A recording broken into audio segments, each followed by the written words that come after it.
ஐயா, பாரம்பரியமாக இருக்கக்கூடிய உங்களுக்கு அந்த பாரம்பரிய வைத்தியருங்கிற முறையில் உங்களுக்கு மூலிகைகளை பற்றி எல்லாமே கரெக்டாக தெரியும். இப்போ நாங்கள் அதை எப்படி தெரிஞ்சுக்கிறது?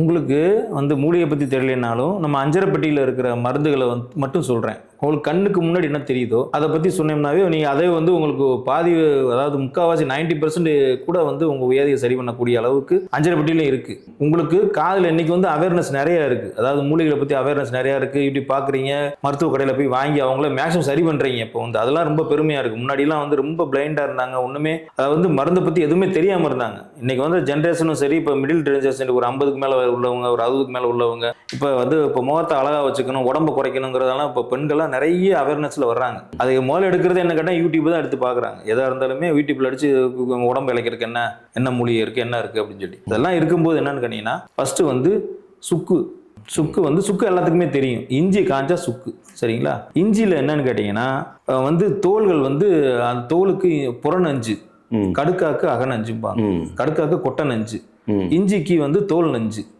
இஞ்சி எப்பயுமே வந்து என்ன செய்யணும்னா தோலை சீவி தான் பயன்படுத்தணும். சரி ஆச்சுங்களா? இப்போ வந்து சுக்கு வந்து சுப்பிரமணியனுக்குள்ள மருந்து கடவுளும் கிடையாது, சுக்குக்கு மிஞ்சின மருந்தும் கிடையாதுன்னு சொல்லுவாங்க, பழமொழி சொல்லுவாங்க. அப்போ சுக்குக்கு வந்து அவ்வளவு தூரம் ஒரு ஒரு பெரிய விதமான ஒரு மருத்துவ குணம் நிறைய இருக்கு. சுக்கை வச்சு நம்ம என்ன வேணாலும் செய்யலாம், சரிங்களா?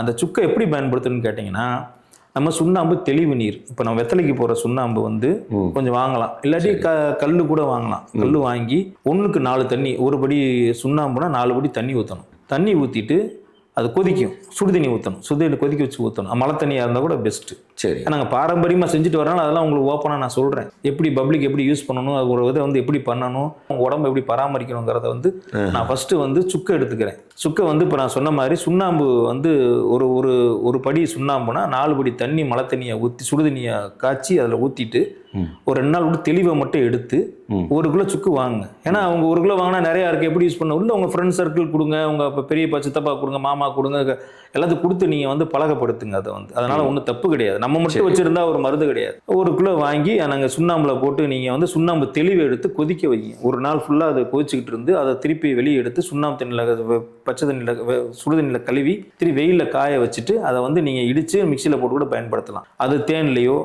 மித்தபடி வந்து எதில் வேணாலும் பயன்படுத்தலாம். சுக்கு, சரிங்களா?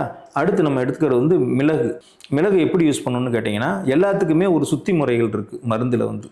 இப்போ எல்லாமே நம்ம வந்து நீங்கள் தெரியாமல் இருப்பீங்க. நாங்கள் பாரம்பரியமானால வந்து மிளகு என்னன்னு கேட்டிங்கன்னா, மிளகு 1 கிலோ இல்லாட்டி 1/2 கிலோ உங்களுக்கு எவ்வளோ வேணுமோ எடுத்துட்டு, சரி, அதை வந்து 1க்கு 4 மோரில் வந்து அதை வந்து ஊற போடணும். ஓகே, ஊற என்ன சொல்லுவாங்கன்னா தாழ்ந்த மிளகும் பாரு, நீரில் தாழ்ந்த மிளகும் பாரு. தண்ணியில் போட்டிங்கன்னா அந்த புக்கா போனதெல்லாம் மிதக்கும் மிளகுல, அதை எடுத்துடணும், அதில் விஷயம் இல்லை.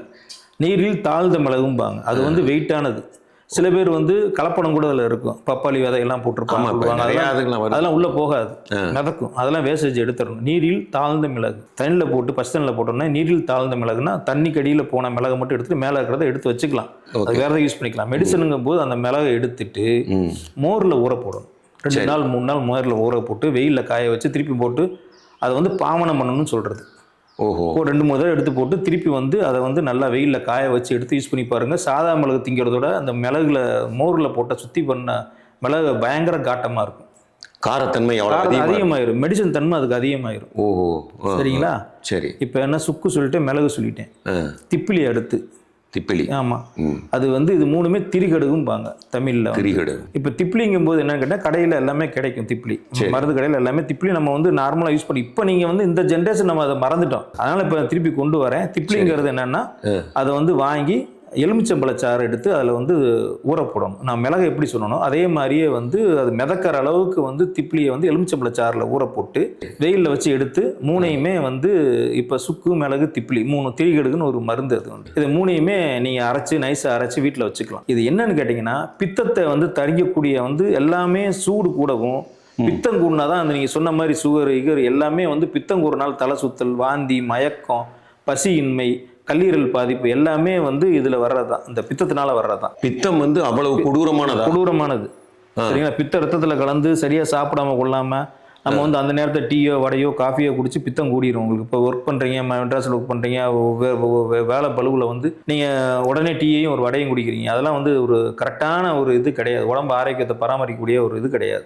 அதனால நீங்கள் என்ன சொல்கிறோம்னா, கஞ்சியோ கூழோ காலைல 8 to 9, மத்தியானம் 1 to 2, நைட் அதே மாதிரி 8 to 9 ஏதாவது ஒரு ஃபுட்டு போட்டிங்கன்னா பித்தம் கூடாது. அந்த பித்தம் கூடி இப்போ சில பிள்ளைகள்லாம் பாருங்கள், உங்களுக்கு வந்து உடம்பு ஊதுறது கொள்றது, உடம்பு இதில் இளைக்கும்.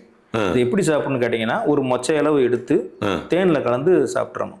இது வந்து ஓமருந்தா, சித்தால வந்து ஓமருந்தா, திரிகடுகு வந்து செந்தூரங்கள் பஸ்மங்களில் வந்து நிறைய செந்தூரங்களில் உபமருந்தாக நாங்கள் நிறையா கொடுப்போம். இது வந்து பேஸ் மருந்து, உடம்பு பாதிக்காத வந்து மூலிகை மருந்தில் வந்து இது பெரிய பெரிய பெரிய மருந்து. ஆனால் பார்க்க வந்து கண்ணுக்கு முன்னாடி தெரிஞ்சது தான்.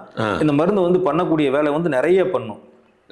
இல்லை இதென்னா பித்தம், வாந்தி வர்றது, வாந்தி, மயக்கம், பசியின்மை, கைகால் வலி, தலைவலி எல்லாமே இந்த திரிகடுகு வந்து கேட்கும்.